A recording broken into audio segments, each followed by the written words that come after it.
കോൺഗ്രസ് ഭരണം രാജ്യത്തിനുണ്ടാക്കിയ നഷ്ടങ്ങൾ നികത്താൻ ഒരുപാട് സമയം ചെലവഴിക്കേണ്ടി വരുമെന്ന് പ്രധാനമന്ത്രി നരേന്ദ്രമോദി.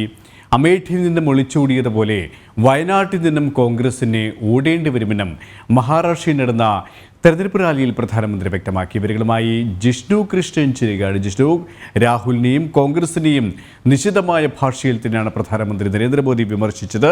പ്രധാനമായും എന്തൊക്കെ കാര്യങ്ങളാണ് അദ്ദേഹം വ്യക്തമാക്കിയത്?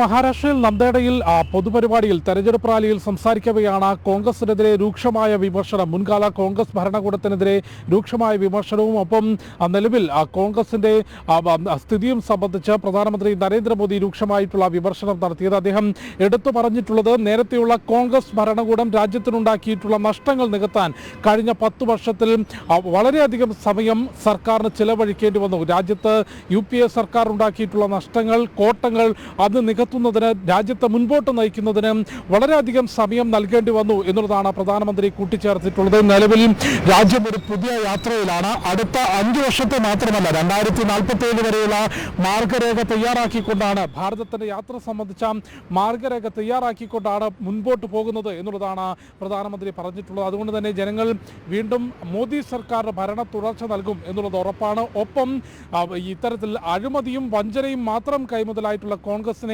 ജനങ്ങൾ ഇനി ഒരിക്കലും സ്വീകരിക്കില്ല എന്നുള്ളത് ജനങ്ങളുടെ പ്രതികരണത്തിൽ നിന്ന് നമുക്ക് മനസ്സിലാക്കാൻ സാധിക്കും എന്നുള്ള കാര്യം കൂടി പ്രധാനമന്ത്രി എടുത്തു പറഞ്ഞു. അതുകൊണ്ട് കഴിഞ്ഞ തവണ 2019 അമേഠിയിൽ നിന്ന് ഒളിച്ചോടിയതുപോലെ ഇത്തവണ വയനാട്ടിൽ നിന്നും കോൺഗ്രസിന് ഒളിച്ചോടേണ്ടി വരും എന്നുള്ളൊരു പ്രഖ്യാപനം കൂടിയാണ് പ്രധാനമന്ത്രി നരേന്ദ്രമോദി നടത്തിയിട്ടുള്ളത്. നമുക്കറിയാം, നേരത്തെ അമേഠി എന്നുള്ളത് കോൺഗ്രസിന്റെ ഒരു ഉറച്ച കോട്ടയായിരുന്നു. തെരഞ്ഞെടുപ്പിന്റെ ചരിത്രം തന്നെ പരിശോധിക്കുമ്പോൾ എപ്പോഴും കോൺഗ്രസ് സ്ഥാനാർത്ഥികൾ വിജയിച്ചു വരുന്ന 2004 മുതൽ രാഹുൽ പ്രതിനിധീകരിക്കുന്ന മണ്ഡലം, അവിടെയാണ് 2019 വൻ അട്ടിമറി നടത്തിക്കൊണ്ട് വിജയം സ്മൃതി ഇറാനി കരസ്ഥമാക്കിയിട്ടുള്ളത്, BJP കരസ്ഥമാക്കിയിട്ടുള്ളത്. അത്തരത്തിൽ അമേഠി പോലെ വയനാട്ടിൽ നിന്നും കോൺഗ്രസിന് ഒളിച്ചോടേണ്ടി വരുമെന്നും രാജ്യത്ത് നിന്ന് അഴിമതിയും വഞ്ചനയും മാത്രം നിറഞ്ഞ കോൺഗ്രസിനെ ജനങ്ങൾ പുറത്താക്കും എന്നുള്ള കാര്യമാണ് ഇന്ന് മഹാരാഷ്ട്രയിലെ നന്ദേടയിൽ തെരഞ്ഞെടുപ്പ് റാലിയിൽ സംസാരിക്കവേ പ്രധാനമന്ത്രി ചൂണ്ടിക്കാട്ടിയുള്ളത്. ഇത്തവണ 400-ലധികം സീറ്റുകളുടെ ഭൂരിപക്ഷത്തോടുകൂടി NDA BJP സർക്കാർ അധികാര തുടർച്ച നേടുമെന്ന പ്രഖ്യാപനം